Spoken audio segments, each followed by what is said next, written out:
Hai sahabat Era Ino dan teman-teman yang menonton YouTube Era Ino. Perkenalkan saya dengan Daniel dari KPR BCA. Saya ingin kasih tahu promo KPR BCA sampai dengan bulan Desember 2022. KPR BCA telah mengeluarkan bunga fix 3 tahun di angka 3,85. Jadi ini cukup rendah banget untuk para teman-teman atau sahabat Era Ino yang customernya ingin pengajuan atau pembelian rumah dan ingin mengajukan KPR BCA, segera ajukan di tahun ini. Mumpung bunganya masih sangat rendah dan hanya 3%, 3,85. Jadi segera ajukan. Dan pastinya kalau mau bunga yang lebih panjang, KPR BCA pun juga telah memberikan bunga fix berjenjang, di mana bunganya ini bisa fix sampai dengan 8 tahun, 10, 15, dan 20 tahun. Untuk in detailnya, bisa segera berkunjung ke cabang manapun, BCA di sekitaran Bandung atau wilayah manapun, segera tanyakan dan ajukan KPR BCA. Thank you, dari saya Daniel. Bye-bye.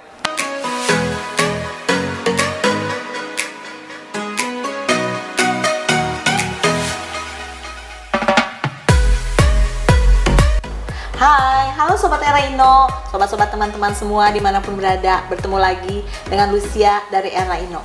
Hari ini kita kedatangan tamu, kedatangan yang paling penting, bank yang kita tunggu-tunggu selama ini, bank dari BCA. Kita mau membahas kupas tuntas semua tentang KPR di BCA. Hari ini saya ditemani dengan Halo sahabat Era Ino ya, Bu Lucy ya. Salam kenal, aku dengan Daniel selaku asisten Vice President KPR BCA Bandung.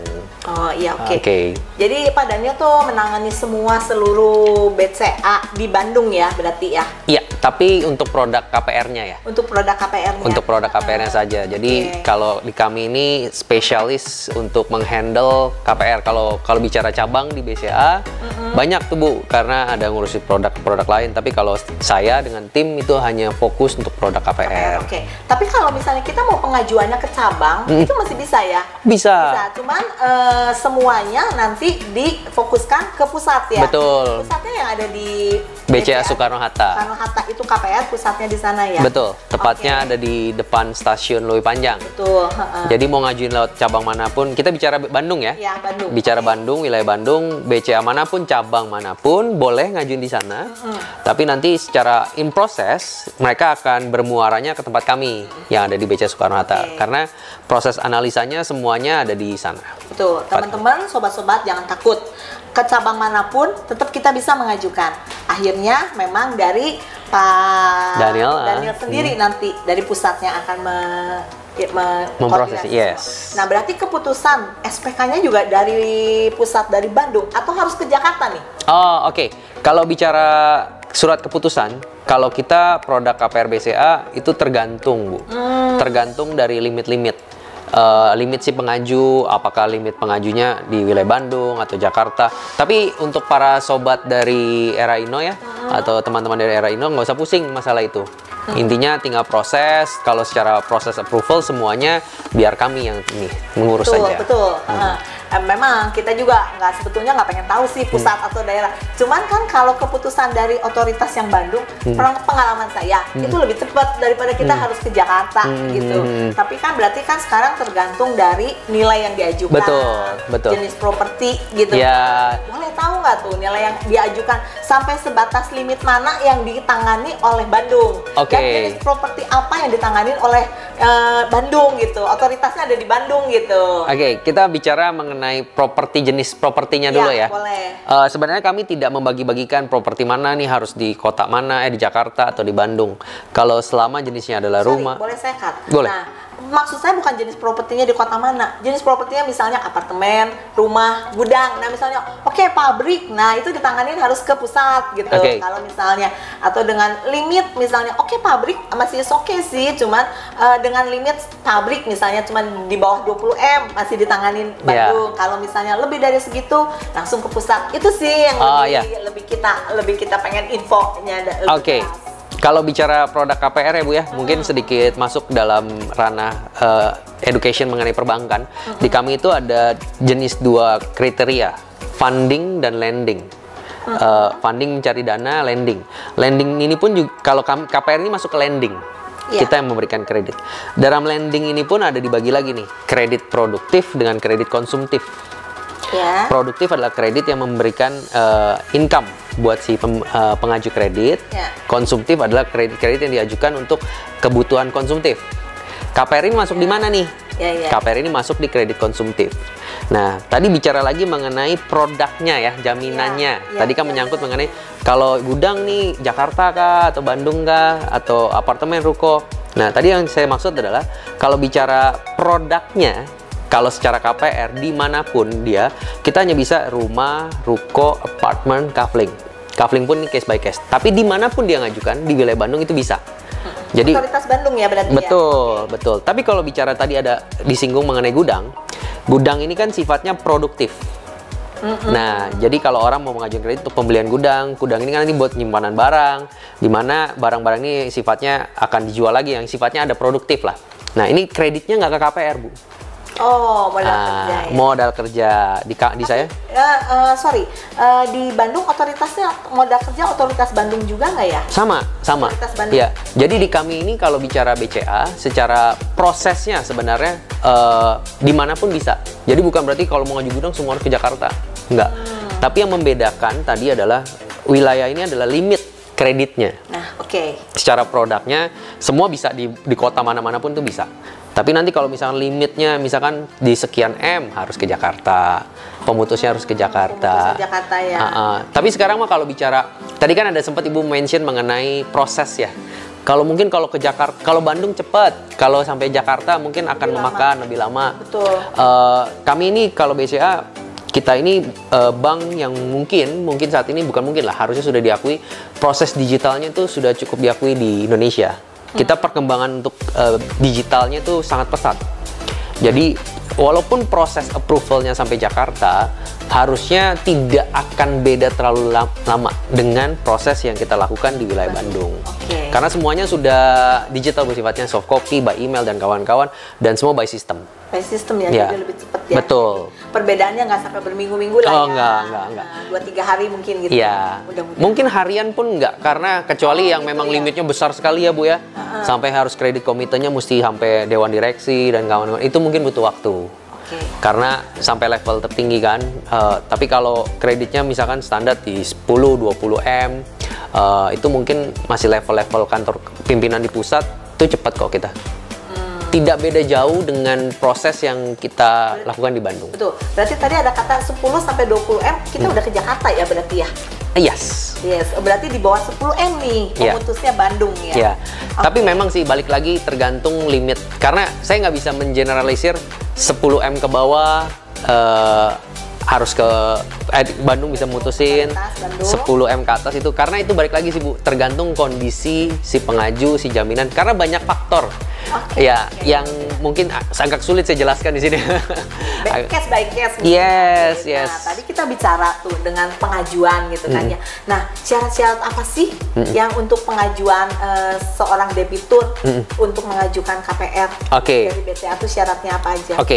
Ini gampang banget sebenarnya, syaratnya mudah. Kalau kita bicara KPR, kita sebenarnya kebagi menjadi 3. Pertama adalah pengajuan karyawan, kedua pengusaha, ketiga profesional. Ini secara kategorinya ya, ada karyawan, pengusaha, profesional. 3 kondisi ini memang kondisi dokumen-dokumennya berbeda-beda. Kalau saya menjelaskan ke konsumen kami adalah dokumen ini terbagi jadi 3. Pertama dokumen pribadi, dokumen usaha atau pekerjaan, sama ketiga tuh dokumen jaminan. Jaminannya. Nah, apa saja sih? Kalau pribadi hampir semua sama lah. KTP, NPWP, KK, akte nikah, dan lain-lain. Kalau dia punya pisah harta, akte pisah hartanya dilampirkan. Kalau dia sudah bercerai, akte cerainya dilampirkan. Itu akte dokumen pribadi. Kalau dokumen usaha atau pekerjaan, nah ini agak beda nih. Baik karyawan, pengusaha dengan profesional itu beda-beda. Kalau bicara karyawan, sudah pasti yang paling penting adalah slip gaji. Slip gaji, kadang ada perusahaan yang mungkin nggak ada. Kami nggak saklek. Dari kami BCA boleh nih Bapak Ibu atau teman-teman melampirkan surat keterangan. Cuma surat keterangan. Surat keterangan penghasilan dan menyatakan bahwa di surat tersebut adalah yang bersangkutan adalah karyawan tetap. Ya, dari itu. Lalu karyawan kontrak berarti nggak boleh ya? Saat ini kami belum bisa. Walaupun kontraknya misalnya jangka panjang, 1 tahun lebih gitu, nggak bisa ya? Kalau dalam jangka panjang, let's say, karena gini, kita bicara kredit KPR ini kan kredit yang sifatnya panjang ya, long term. Karena kalau Bapak Ibu ketahui kredit kita bisa sampai dengan 20 tahun. Nah, kondisi kenapa kita nggak boleh, sebenarnya ada reasonnya, bukan nggak mau kontrak, nggak mau. Karena kontrak ini kan ada resiko, bisa diperpanjang, bisa nggak, bisa di layoff, bisa nggak. Nah ini that's why kami untuk kontrak tertentu yang sifatnya perpanjang tiap tahun kita nggak berani. Tapi kalau tadi Buzi bilang ada, oh ini ada nih satu karyawan nih kontraknya ada langsung 20 tahun. Itu masih berani? Masih mungkin. Masih mungkin, kita masih berani. Oh, masih mungkin. Ya. Jadi tadi lanjut yang ke dokumen ya Bu ya. Dari dokumen slip gaji atau surat keterangan, yang kedua adalah rekening gajinya. Jadi kita lihat gajinya masuk ke rekening apa, nah itu kita minta 3 bulan terakhir. 3 bulan terakhir. Kalau BCA ya nggak perlu, cukup kasih tau kami nomor rekening. Nah itu untuk karyawan. Oke. Kalau pengusaha ini cukup banyak nih, pengusaha cukup banyak. Kita bedakan lagi, mungkin gampangnya usahanya berbadan hukum atau tidak, PT atau perorangan lah. Iya. Kalau sekarang, nah kalau di kami yang bagusnya adalah kami tidak harus berbadan hukum. Perorangan pun boleh. Perorangan gampang, dokumennya cuma perlu rekening koran, rekening usahanya, atau misalkan dia ada siup atau apapun itu boleh dilampirkan. Tapi kalau nggak ada sama sekali, cukup rekening koran. Cukup rekening koran. Rekening koran. Rekening koran yang perputaran di usaha dia ya. Itu saja cukup. Nah, kalau di berbadan hukum, kami perlu akte PT, akte pendirian, akte perubahan, ya, siup, ya, dokumen-dokumen. Kalau profesional, rekening sama SIP, surat izin praktek. Ya, karena profesional kan ada dokter. Nah, ya, kalau profesional itu yang saya mau tahu, itu harus ada termnya, maksudnya gini, sudah 1 tahun atau 2 tahun gitu. Karena pengalaman kemarin ini terus terang, saya ada sama profesional dokter, dia belum 1 tahun tuh nggak bisa loh. Yes, a good question Bu. Ini sering banget ditanya-tanyain. Sering banget ditanyain sama nasabah-nasabah kami ya. Kami itu memang kalau karyawan ada minimum lama kerjanya, kalau pengusaha ada lama kerjanya, profesional pun ada. In total rata-rata standarnya kami adalah 2 tahun. Harus 2 tahun ya? Minimum 2 tahun sudah bekerja. Alasannya apa? Ya clear. Karena zaman sekarang kan sangat gini ya, orang sering banget keluar masuk perusahaan, kestabilan dia kalau dia belum, kalau kita lihat sering pindah-pindah bukan berarti bagus loh. Kita baru kerja 3 bulan pindah, dapat gaji yang lebih besar, mungkin ya 6 bulan lagi pindah. Kita dari sisi perbankan memang nggak bisa generalisir ya Bu ya. Nih kalau kita lihat dari sisi analisa yang saya pengalaman saya, pindah-pindah pekerjaan itu atau pindah-pindah usaha kita bisa menyangka dia tidak stabil. Nah, khawatir kalau dia belum lama sudah pindah, kita takut pada saat karena nyicilnya panjang, kita tiba-tiba bermasalah kan repot. That's why kita lihat kalau dia sudah bekerja 2 tahun, ini pun sebenarnya standar sih. 2 tahun, ya kita anggap ini orangnya sudah secara income sudah lebih stabil. Oke, tadi kita sudah bicara tentang debiturnya ya. Nah, sekarang saya mau tanya itu jaminannya nih, syarat-syarat jaminannya pasti kan ada dong syarat jaminannya. Betul. Nah, syarat jaminannya apa aja nih? Oke, kalau bicara mungkin kalau lebih umum adalah rumah ya. Kredit KPR kan rumah yang paling banyak lah. Ya. Kita kalau bicara rumah. Biasanya kita tuh rumah sama ruko ya biasanya ya. Rumah, ruko, apartemen lah ketiga yang terakhir baru KPT tanah ya. Iya, tanah. Kalau rumah syaratnya sebenarnya jaminan-jaminannya kalau berada di wilayah-wilayah yang prime itu pasti kita mau. Tapi kalau ngomong standarnya apa sih, BCA mau makan yang mana sih? Ini saya memang agak susah untuk menjelaskan karena balik lagi sih Bu. Contoh nih kita pernah ada case gini. Dia masuk gang. Satu mobil tapi wilayahnya prime. Coba yang Ibu anggap di sini prime di mana? Bandung. Oke, kalau saya terus terang pernah punya ada kasus nih. Menurut saya sih prime ya. Di Karapitan kan prime tuh, Bandung kota kan. Nah ini masuk gang juga. Tapi satu mobil masuk dan satu motor masuk. Tapi waktu itu kita BCA nggak mau loh. Nah pasti ada case, ada kondisi, ada kondisinya. Jadi kita balik lagi, makanya saya bilang di awal, saya agak sulit untuk mengeneralisir kondisi mana yang bisa, mana yang enggak. Karena balik lagi tergantung judgement dari kami pihak para pemutus di BCA. Contoh kita pernah ada proses juga, mungkin yang Ibu punya ada kondisi, ada case masuk gang, mobil bisa masuk. Kalau in default kita nggak mau. Secara aturan standarnya kita nggak berani lah.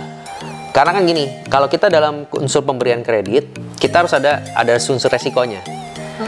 kita kan nggak memikir selalu orang yang mau kredit pasti lancar sampai dengan selesai kreditnya. Iya. Pasti akan ada yang batuk, ada yang bermasalah. Kalau bermasalah apa sih jalan keluarnya? Kami harus lelang. Pada saat lelang kalau kita bilang masuk satu gang, apakah ini menjadi marketable gak buat orang buat ambil? Mau gak dia? Nah itu kan kita ada pemikiran ke arah situ. Jadi kalau bicara standar ya Bu ya, kita minimum tuh 2. Tapi balik lagi, dua mobil. Nggak bisa saya bilang satu sudah pasti nggak. Tapi ada aja judgement dari pihak kami yang satu gang, satu mobil bisa ambil kita. Lihat kondisi rumah, lihat struktural lingkungannya. Karena balik lagi, kami punya tanggung jawab untuk penyaluran kredit. Jangan sampai dananya disalahgunakan pada saat orang udah kredit, kalau gagal bayar kita mau jual itu lagi susah. Nah, kami lihat secara overall lah. Nah, itu yang menurut saya kelebihan dari pihak BCA adalah kami ini bisa meyakinkan kepada seluruh customer di BCA bahwa dana yang ditaruh di tempat kami ini kami salurkan dengan bijak dan aman. Kami tidak, bukan berarti dananya masuk biasanya kita hambur-hamburkan, enggak. Tapi tetap bijak dan aman, jadi nasabah trust ke kami. Nah itu yang selalu kami pertahankan, kepercayaan sih Bu. Jadi pada umumnya ya syarat-syarat pastikan sertifikat. Ya. Seperti itu kan? Ya. Sertifikat IMB. Betul. Nah, kalau misalnya yang ruko, IMB-nya juga harus ruko ya? Iya, Nah, betul. Ini kan ada kasus-kasus nih, ada kasus-kasus yang pernah di tempat teman-teman kita alamin juga gitu kan. Ruko, tapi IMB-nya tuh bukan ruko. Misalnya IMB-nya masih rumah tinggal. Karena kan orang zaman dulu kan, orang zaman dulu sering ya kan, peruntukannya kan IMB-nya rumah tinggal aja gitu. Supaya sertifikatnya tetap masih SHM gitu kan. Nah, kalau kayak gitu gimana tuh kasusnya? Apa harus dirubah dulu tuh IMB-nya? Gimana? Tergantung gini, kita tergantung dari si pengajunya mau ngajunya apa. Karena kalau ruko mungkin kita akan hitungnya nilai bangunannya lebih besar ya. Iya. Ruko ya. Betul. Tapi kalau ternyata dia mau tetap rumah nggak apa-apa, boleh-boleh aja. Oh, bisa-bisa aja. Ya, jadi IMB tidak tergantung bank ya. Ya, betul. Pokoknya yang penting kalau BCA ada IMB-nya doang gitu kan. Mau peruntukannya untuk apa tidak masalah. Itu mah lebih mungkin kalau saya bisa bilang nanti lebih mungkin ke si pembelinya kan. Diperuntukannya apa gitu untuk izin usaha pembeli gitu kan. Gitu. Betul. Berarti nggak masalah. Nggak ada isu sih di kami. Yang paling mungkin mesti diperhatikan apabila rumah tapi peruntukannya tulisannya gudang. Yang tadi saya bilang di awal, kalau gudang sifatnya produktif nggak bisa kami proses. Jadi lebih ke arah yang buat rumah makan segala macem ya itu it's okay. It's okay ya. Oke. Nah, kemudian kan ada appraisal pasti ya. Appraisalnya dalam atau kita pakai luar, pakai KJPP? Oke. Kalau bicara secondary kami masih pakai pihak eksternal. KJPP. Karena mungkin kita lebih firm ya, kita lebih percaya masih dengan eksternal. Kenapa? Mereka kan yang lebih pakar di bidangnya, fokus di bidang tersebut. Jadi kami pakai sejauh ini kami masih dengan limit berapapun untuk secondary kami masih pakai eksternal. Limit berapapun secondary pakainya eksternal. Nah ini kan terkenal juga ya kalau pakai eksternal itu kan appraisalnya tuh rendah ya gitu kan. Beda dengan internal. Kalau internal kan bisa agak tinggi. Nah itu apa namanya jadi ya menjebataninya itu gimana tuh? Ini good question ya. Oke. Kita kalau bicara appraisal ya Bu, kalau appraisal ini mungkin saya banyak dengar informasi bahwa wah appraisal BCA rendah segala macam. Kenyataan loh, informasi loh. Oke, kalau bicara tapi nggak semua sih Bu, nggak semua. Kami pernah kok ada satu kondisi ya, jaminan tersebut memang dia anggaplah transaksinya 2M, kami price-nya tinggi kok. Ada juga, jadi bukan berarti semuanya rendah. Saya kasih tau satu di antara 1000 kayaknya. Saya mungkin kasih tau gini, apa sih yang membuat kami bisa mengeluarkan nilai kok bisa rendah segala. Bukan kami mau kasih rendah. Kalau saya sebenarnya kalau pribadi bicara, saya kan di penjualan ya, pengennya mah semua sesuai. Tidak, karena cukup lelah Bu. Untuk nego-nego seperti itu cukup lelah.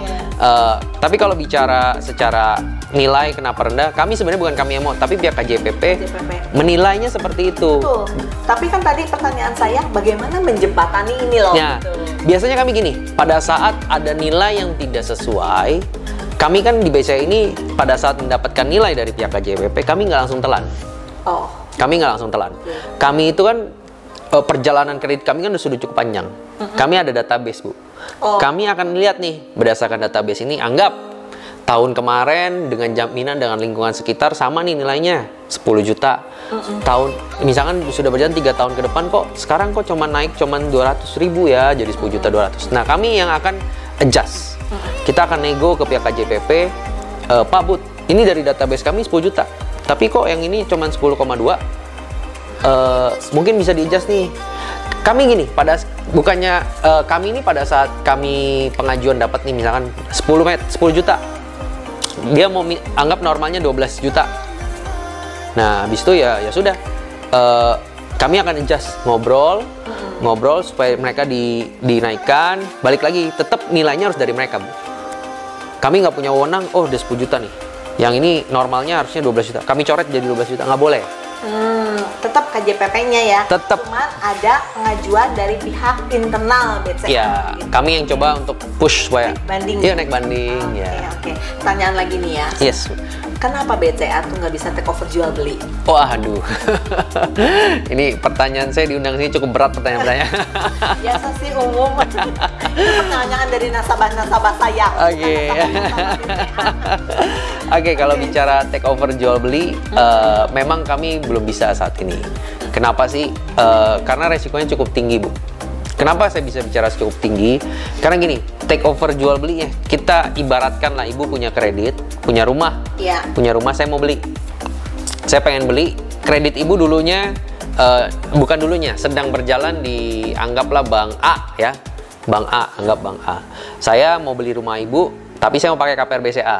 Iya. Nah, kami tuh nggak bisa, KPR BCA nggak bisa terima itu. Kenapa? Kondisinya gini, kami kan pada saat kami akad, dana bank kan harus dilunasin dulu. Umumnya ya, umumnya si pemilik si yang mau ngajuin KPR ini, si banknya harus lunasin ke sini. Betul. Yang pegang sertifikatnya, dana sudah turun, baru dia mau keluarin sertifikatnya. Iya. Nah, biasanya ada ketentuan dari harusnya semua bank hampir malah. Ada ketentuan bahwa setelah dana lunas, H plus berapa sih sertifikat bisa keluar? Iya. Iya.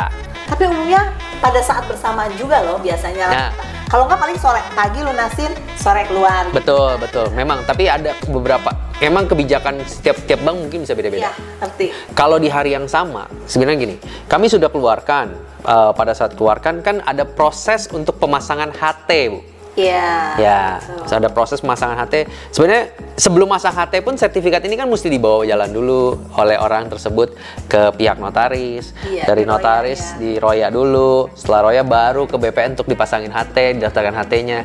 Dari dalam proses ini kan ada waktu kosong di mana si bank yang menurunkan kredit itu tidak pegang apa-apa. Nah, ini yang mungkin teman-teman harus tahu nih, bahwa di kondisi waktu tersebut, walaupun mungkin ada di hari yang sama, kita akan cepet progresnya, tapi ada gap, Bu. Bisa saja orang berpikir, dana sudah turun nih, gue mau langsung daftarin, menggugat lah sertifikatnya, sebelum masuk HT bank nih, gue mau gugat nih, misalkan sudah terencana dengan baik ya, saya mau gugat biar nanti, nah, HT kan udah dipasang, tapi dana kami udah turun ke bank si A. Ada dana yang kita sudah turunin tapi kita nggak pegang apa-apa. Resikonya cukup besar. Ada jeda waktu ya. Yes, that's why kami mungkin, banyak orang bilang, bank ini bisa lo take over jual beli, bank ini bisa lo take over jual beli, kami biasanya kenapa nggak bisa sih? Apa bedanya sama-sama perbankan? Nah, balik lagi, Bu, kepercayaan masyarakat ini nggak bisa kami hilangkan. Sebisa mungkin dana yang sudah masuk kami jaga dengan baik. Jadi pada saat kami memitigasi lah resiko-resiko yang dirasa cukup besar dan mengkhawatirkan, ya kami nggak ambil. Jadi kami benar-benar selektif, kalaupun ada pun itu sangat-sangat selektif dan kami jagain. Tapi bukan berarti take over semuanya kami nggak bisa. Kalau take over jual beli sudah pasti tidak, kami belum mau. Tapi kalau ada istilahnya adalah take over refinancing. Apa sih take over refinancing itu? Kondisinya misalkan ibu lagi punya kredit berjalan di bank A. Aduh, bunganya lagi tinggi nih. Anggaplah pindahin aja deh. Saya mau take over, saya mau masukin ke BCA aja. Nah, itu kami bisa. Sebenarnya apa resikonya? Sebenarnya sama-sama juga ya. Iya, sama. Lunasin dulu kan. Bener ya. Harus lunasin segala macam, BCA mesti lunasin ke banknya ini. Tapi sama aja. Tapi yang kami pegang kan sebenarnya ibunya. nasabahnya. Kalau tadi kan ibu sebagai ibu yang mau beli, yang punya sertifikat orang lain. Oh iya, ini ya, udah atas nama ibu mengajuin ke kita. Jadi kami lihat orangnya juga. Orang ini nasabah yang sudah dikenal baik oleh cabang dan kawan-kawan, dan di jaminan dia sendiri loh. Walaupun tetap ada resiko ya, karena semua kredit pasti ada resiko. Tapi seberapa besar resiko ini yang bisa kita ambil? Nah ini yang kita coba ukur. Tapi kalau take over refinancing kami bisa dengan kondisi-kondisi tertentu lah. Banyak kondisinya. Seperti itu. Oke, ya. Mungkin sekarang pertanyaan saya ini ya. Oke. Kenapa sih gitu ya? Kita sobat-sobat Era Ino marketing khususnya gitu kan. Kan kalau kita marketing ada beberapa bank kan, titip. Nah, sekarang kenapa saya sebagai marketing harus menawarkan BCA kepada nasabah saya? Ini thank you banget saya bertanya. Good question. Saya udah agak deg-degan nih kitanya. Pengajuan KPR-nya gitu. Iya. Pakai BCA aja ke nasabah. Otomatis kan saya di garda depan nih ketemu nasabah saya kan. Iya. Kenapa saya harus mengajukan KPR BCA ke nasabah saya, ke calon pembeli saya gitu. Oke, kita bicara ini ya Bu ya, untuk customer ya. Ya. Lebih ke arah customer kan ya. Oke, kenapa sih customer ini harus ngambil BCA? Ya. Pertama, kami sudah diketahui lah secara nasional, bunga kami relatif rendah. Relatif rendah ya, bukan terendah, relatif rendah. Itu yang pertama. Kalau Bapak Ibu perhatikan, mungkin bunga kami sekarang ada di kisaran di 3,85. Oh, 3,85 ya. Yes, 3,85. Berapa tahun tuh? Fix 3 tahun. Fix 3 tahun, oke. Yang fix 5 tahun berapa? 4,75 ya, kalau saya nggak salah ya. 4,75, sebentar. Saya coba cek, takut salah. Oh sorry, 4,85. 4,85. 5 tahun. Fix 5 tahun. Betul, relatif rendah ternyata. Iya, bunga pembeliannya jadi untuk bunga relatif rendah dan sangat bersaing lah di pasaran. Dengan kondisi dimana sekarang bunga kalau istilahnya the Fed lagi naikin bunga uang pada luar sana kan pasti bank-bank akan naikin bunga ya, bunga kredit agar bisa ngikutin. Tapi kami BCA karena kami melihat menjaga kepercayaan ini untuk masyarakat Indonesia, bunga kami tetap. Jadi sudah dari bulan Juli itu sampai dengan sekarang bunga kami tetap di angka 3%. Cukup rendah. Mungkin ada yang lebih rendah, mungkin. Itu pertama. Kedua, kami ini secara floating itu bisa dibilang stabil. Mungkin sekarang, bunga bank floatingnya berapa sih BCA? Kami di 11%. Kami nggak bilang, floating kami 9, 8, kami nggak mau bohong. Saat ini, detik ini, bunga kami 11%. Tapi cenderung stabil. Bahkan cenderung turun. Kalau saya bicara 5 tahun yang lalu, bunga floating kami di 12,5. Terus menurun, sekarang di angka 11. Nah, akan beda dong. Dulu dari bunga fix, terus bunga fix 3 tahun. Saya ambil kredit 10 tahun. Berarti 7 tahun saya kena floating dong. Nah, ini yang agak beda nih dari BCA. Kita bisa migrasi. Apa sih migrasi? Migrasi itu apa sih? Jadi nasabah tuh bisa melakukan pemindahan bunga kembali ke bunga program pada saat dia masuk bunga floating. Ya, ini yang bank-bank lain mungkin atau teman-teman kami di bank lain tuh tidak punya. Oke, saya agak belum mengerti banget tuh tentang migrasi. Mungkin teman-teman juga belum mengerti banget tentang migrasi. Oke, misalnya pada waktu kita yang pertama ambil fix 5 tahun kan? Yes. Saya anggap 10 tahun nih. Ya, debitur saya 10 tahun. Berarti 5 tahunnya saya kena floating nih. Betul banget. Nah, pada waktu tahun ke-6 saya migrasi, berarti balik lagi ke bunga saya yang fix 5 tahun. Bisa. Begitu? Bisa. Jadi tapi nanti kita lihat bunga di tahun kelimanya berapa ya. Pada saat tahun kelima, tahun ke-6 pada saat itu bunga promonya berapa. Jadi bukan berarti dia pindah ke bunga yang dulu. Bukan. Tapi pada saat dia mau mengajukan migrasi, bunga di saat itu bunga programnya berapa? Di tahun ke-6 ya? Iya, di tahun ke-6. Datang bunganya berapa? Betul. Nah, memang bukan berarti langsung bisa pindah, Bu. Bukan, tapi kita akan ada biaya yang harus dibayar. Berapa sih biayanya? Kan pertanyaannya itu pastinya. Iya. Kalau mau migrasi berapa? Biayanya hanya 2% dari sisa hutang. Bukan utang awal, tapi dari sisa hutang. Anggap ibu minjam 1 miliar gampangnya ya. Jalan ambil kredit 10 tahun. Jalan 5 tahun. Anggaplah paling gampang-gampang sisa hutangnya let's say tinggal 600 atau 700. dari 600 itu kita kan kenakan 2%. Untuk biayanya. Biayanya saja. Oke. Berarti nggak perlu operasi ulang segala macam, nggak perlu kan ya? Enggak. Oke. Enggak. Jadi 2%, anggap 600 juta, cuma 12 juta. Untung nggak? Untung banget. Kita kalau bicara bunga kita dulunya 3. Kalau tiba-tiba pindah ke floating 11, iya, 7%. Iya, balik lagi nih kan, iya. Ketiga kan. Iya, tergantung nanti. Tapi biasanya kalau kita bunga promo pasti lebih rendah dibanding bunga floating. Ya, jadi 7% bayar 2% cuan. Karena ini menjaga ibu selama 5 tahun ke depan. Iya. Kalau floating 11 5 tahun itu terus kan gede banget. Iya, betul. Jadi kalau bisa dibilang bayar sedikit tapi untuk cuan yang lebih besar. Nah, ini yang senjata kami paling ampuh. Dan terakhir, bank kami cukup stabil, kuat ya. Kalau bisa dibilang secara ininya kondisinya cukup aman, kuat. Jadi untuk resiko kenaikan bunga bukan nggak ada, tapi akan cenderung lebih kecil. Karena kalau ada istilah namanya LDR, loan deposit ratio, perbandingan antara dana yang kita punya yang berbanding dengan dana yang kita keluarkan. BCA itu dana yang kita punya tuh banyak banget, besar sekali Bu. Besar sekali. Jadi kalau bisa dibilang bank BCA itu sehat istilahnya ya. Iya. Sehat. Jadi kalau mungkin umurnya panjang ya. Seperti itu. Amin. Oke, nah sekarang berarti kan terima kasih pada ya sudah bergabung dengan saya khususnya di Era Ino ini untuk menerangkan segala macam. Nah, ada program apa nih dari BCA sebagai penutup kita nih? Oke, thank you banget kita dikasih kesempatan. Jadi ini kan kita bicara sekarang ini adalah bulan November ya. Semoga ditayangkan juga bulan November. Nah, kalau bicara November, bunga kami yang tadi saya bilang kami sedang ada promo. Promo sampai dengan nanti Desember.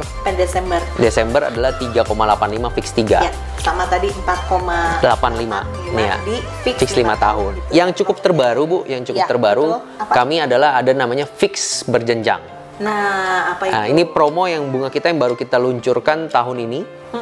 Jadi cukup banyak diminati untuk fix berjenjang kami, di mana fix kami itu adalah bisa sampai program fixnya ini seumur kredit. Jadi udah nggak kenal floating. Wah, ini kan yang dicari nasabah. Iya. Wah, saya aman nih. Saya mau ambil 10 tahun, saya bisa dapat bunga fix selama 10 tahun. Nah, kami ada fix berjenjang namanya. Jadi setiap 3 tahun naik. Kita ada yang fix berjenjang 8 sama bridge-nya 10, 15 dan 20. Kenaikannya berapa tuh? Nah, ini yang menarik. Thank you Bu Danya. Jadi kalau bunga fix berjenjang kami tahun pertama sampai tahun ketiga 4,25. Tahun pertama sampai ketiga 4,25. Ya. Tahun keempat sampai tahun keenam itu di 7,55. Naik. Tahun ke 6, berarti kan 4 sampai 6 ya? 6 sampai ke 8 itu di 9,55. Tadi kan saya bilang ada yang 10 tahun, ada yang 15, ada yang 20. Nah, jadi bunga 955-nya ini bisa disesuaikan nih. Oh, saya mau ambil 10 tahun.